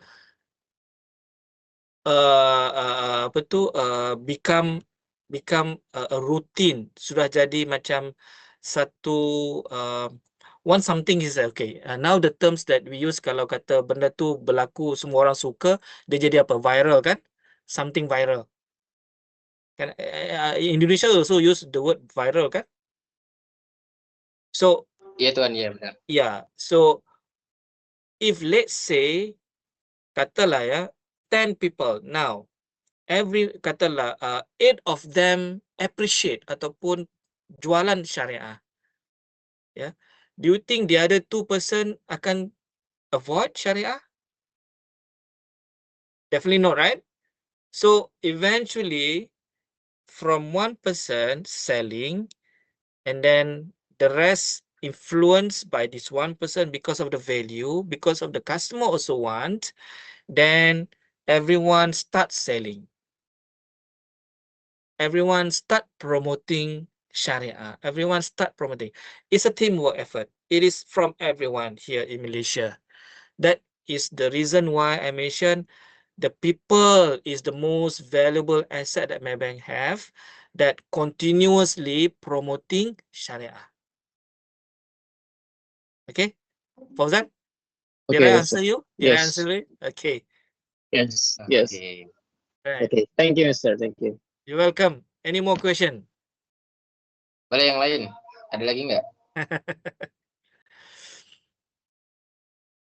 Yang cewek? Okay, Mister. I got one more question. Okay. So does the Malaysian banking sector heavily relies on international talents. And how does this influx global labor impact the growth of their Sharia banking ecosystem compared to ours? Okay. If you talk about Malaysia, talk about Maybank, yeah, we do have expatriates. We do have international people joining Maybank based on certain expertise. Yeah, certain expertise. But so far in Maybank Islamic, we are leveraging on our internal. We are leveraging on Malaysian. Yeah, because now Islamic banking finance, majority of the experts in the world, expert in muamalat, expert in Islamic finance, majority are coming from Malaysia. Within the origins of these people is in Malaysia, so we don't have to go and scout from outside Malaysia. Yeah, but nevertheless, we do have people from Indonesia joining Maybank Islamic from Indonesia working here in Maybank before. Memang ada, we do have. Yeah. So like I said again, whenever is needed, for example, if let's say Maybank Islamic wanted to have their own business or their own business operation in London, for example, we have Maybank branch in London. Sorry, a very good example is we have Maybank branch in Dubai. Yeah, so it is a Maybank Islamic branch in Dubai. So when we have Maybank Islamic branch in Dubai, the CEO of that branch is Malaysian, but the workers majority are from Dubai. We can also have for soon later, maybe we have let's say countries like now the one is in the pipeline continues asking is Cambodia. We also have Philippines. We have started business, Islamic banking business in Philippines. Of course, Singapore, Indonesia, we have started very much earlier. So we are actually leveraging on the local people to actually operate the Islamic banking business, to provide that Islamic banking business in their countries. But of course, before that, we from Malaysia, we train them. We train them, we guide them, we handhold them, we sit together with them for certain period. Once they are ready, once they can actually drive on their own, then we let go. That's what we did.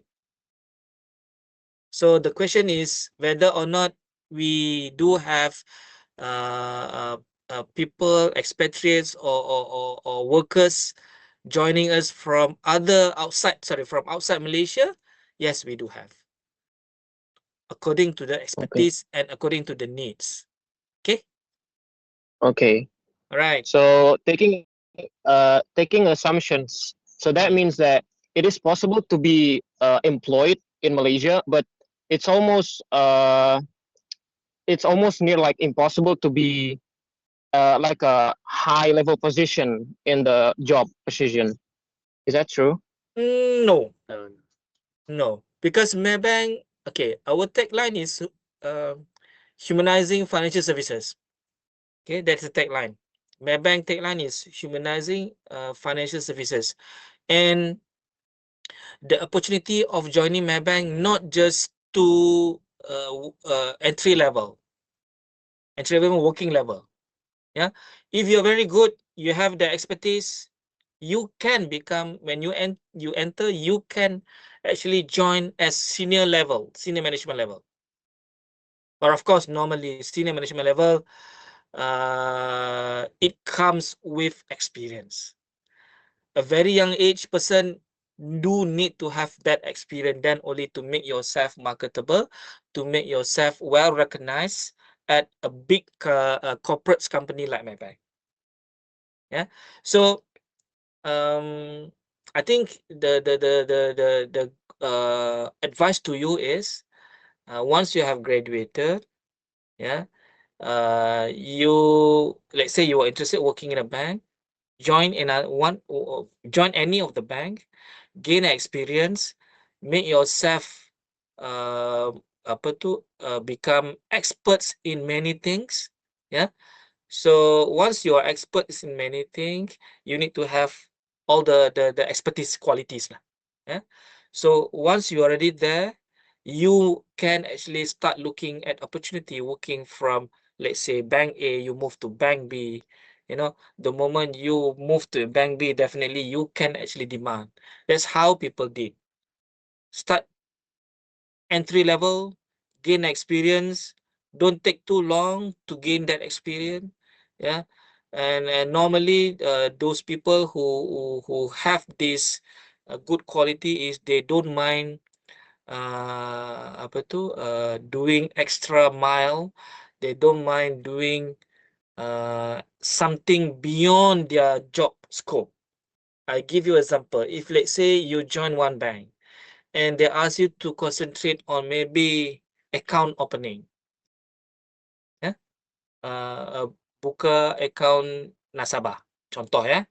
But in your cabang or in your branch, you also have other function, other product and services. Contoh, ada juga jualan investment product, ada juga jualan KPR-nya, ya, kredit pemilikan rumahnya, KPR mortgage, ya. Kamu memang buka account savings ataupun titipan, tapi kamu juga mau belajar untuk buka account mortgage, proses account mortgage. Jadi kerjanya kamu yang pertamanya yang itu, tetapi kamu juga mau belajar yang lain. Make yourself what? You always open to learn more and more. So based on that, kalau kamu sudah banyak belajar, jadi kamu sudah expert in many things, the moment you go to, let's say, any opening with other bank, you can sell yourself. You can tell to the bank that now, okay, I have all this experience. Even though I'm still young, but I can do this. So show a lot of credential on you. Do you think that other banks don't want to don't want to take you or appoint you? Sure they want, right? And by then you can demand. So that's how you do it lah. Similarly lah, if let's say you want to move to Maybank, I say that's the quality that all the organization, corporate companies will look at. All right. Yes, sure. Najib, go ahead. For Fauzan ya, di mana kamu tanya tadi, mau tambah sedikit sebab ini memang related dengan kalian semua sebagai siswa di sana. Najib, dia cakap bahasa Inggeris, kau jawab bahasa Inggeris lah. Oh betul. Oh okey boleh. Bahasa Melayu je berarti. Bahasa Melayu pula. Bahasa Melayu. Okey. Komposisi unemployment rate di Indonesia kalau kamu Google tu 4.68%. Di Malaysia unemployment rate lebih kurang 2.9. Kompetitif dari segi syariah, total financing di Indonesia yang Islamik hanyalah 8 hingga 9%. Lebih kurang 1 triliun rupiah begitu. Kalau compare dengan Malaysia, komposisi bank asset dengan total loan financing in Islamic 45%. So beza itu, ada beda itu. So apa yang saya mau tekankan, siswa semua sebenarnya ada peluang yang sangat besar di Indonesia itu sendiri. Di mana explore-nya bagaimana, macam tadi Encik Marus mention tadi, start dari bawah, tetapi kalau ada peluang naik di atas. Tetapi sebelum itu disebabkan yang kamu tengok percentage 8-9% itu, maksudnya peluang ataupun opportunity-nya besar untuk kamu buat produk baru yang kena mengenai dengan sustainability, yang kena mengenai dengan kamu punya jurusan. Sebenarnya peluangnya besar. Tetapi bagaimana kamu ingin meletakkan diri kamu bermarketable di dalam pasaran talent itu terpulang pada masing-masing individu. Ya, itu saja saya mau tambah. Terima kasih. Right, thank you Najib. Thank you, sir. Ada lagi teman-teman? Ada Sok lagi tanya. teman-teman, rakan-rakan. May I ask one more? Oh iya. Sure, Ahmad Fauzan. Najib would Jan, love to jan, answer you. Okay, so currently I am in semester 2. My major is Sharia banking, right? So Okay. in our institute, as far as I know, there's like a system where when you enter like seventh semester or eighth semester, you are allowed to do internship, right? So my question is, do Maybank open any kind of like internship opportunities? That's it. Thank you. Hassan, please answer, Hassan. Sana.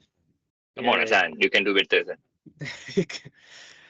Fauzan, so once you intend to commence your internship, just send us an email of your CV. Then we can work something out lah. Okay? You can ask my email from Arif lah. Kan Arif ada email saya. You can ask from him. Then once you entering your internship, then just shoot me your CV. Email me your CV. Okay, Okay. jawapannya ialah bisa, Ahmad Fauzan bisa. Bukan untuk Ahmad Fauzan sahaja, untuk Semua siswa. teman-teman rakan-rakan yang lain, kamu bisa bikin internship di Maybank. Ya. So kamu hantar saja request application kepada Hassan. Ya, Hassan tolong lanjutkan. Bisa. Siap, Tuan. Siap. Okey. Fauzan, ada lagi Fauzan? One more. Lanjut yang lain Kak, lanjut. Yang lain Fauzan, teman-teman? kamu Englishnya bagus ya Fauzan ya? Yeah. Kamu Ya, speaking kemarin Yes, English. I've actually, yeah. Yeah, Please tell. Your parents speak English at home? Sorry, sir. I don't wanna. It's not count as like a flex. I don't wanna flex, but I've actually went to participated in the 25th World Scout Jamboree in South Korea in 2023. Okay. Yeah. Right. And I've actually Good. went to Malaysia, Singapore in 2024. So that's why. No wonder you sound like nigger. The jokes. Okay. Nice. Okay. Oke, ada lagi Baik. teman-teman? Ada lagi Cukup? teman-teman? Ya, teman-teman. Tuan, kalau Maybank Islamic di Malaysia nomor berapa? Atau kan Maybank nomor 1 di Malaysia? Nombor 1. Maybank Islamic yang nombor 1. Oh. Maybank nombor 1, Maybank Islamic pun nombor 1. Maybank kalau di Southeast Asia-nya bukan nombor 1, tapi Maybank Islamicnya nombor 1. Tadi kamu lihat yang cartanya tadi itu. Iya, yang ada. Maybank Islamic nomor 4 kedudukannya di dunia itu Maybank Islamic, bukan Maybank. Kalau Maybank kita compare dengan kesemua ataupun all the banks in the world, we are ranked 400 over, I think roughly around 430, 450. Oke. But Maybank Islamic is number 4 in the world. Okay? Keren ya. Oke. So Ada lagi teman-teman? Yeah, actually if you guys macam ada lagi pertanyaan, boleh compilekan and then maybe boleh hantar ke Arif, and then Arif you can email to us lah, then we can address the question lah. Jika ada teman-teman yang masih mau bertanyakan soalan kan. Tapi maybe segan ke kan, then compilekan, you email kepada kita, then we address it. Okay, ataupun nanti kita hantar Najib lah pergi terus dekat your college. Najib can visit you in Depok, right? You guys in Depok, West Java. We send Bapak Najib, so Bapak Najib tell him everything lah. Bisa. boleh ambil Mungkin lah. cukup Tuan. Okay. Terima kasih. Right. Okay, makasih semua. Terima kasih. Okay, makasih. Assalamualaikum. Waalaikumsalam. Terima kasih Tuan. Sama-sama. Right. Thank you. Yes, I leave the. Yeah. All right, thanks.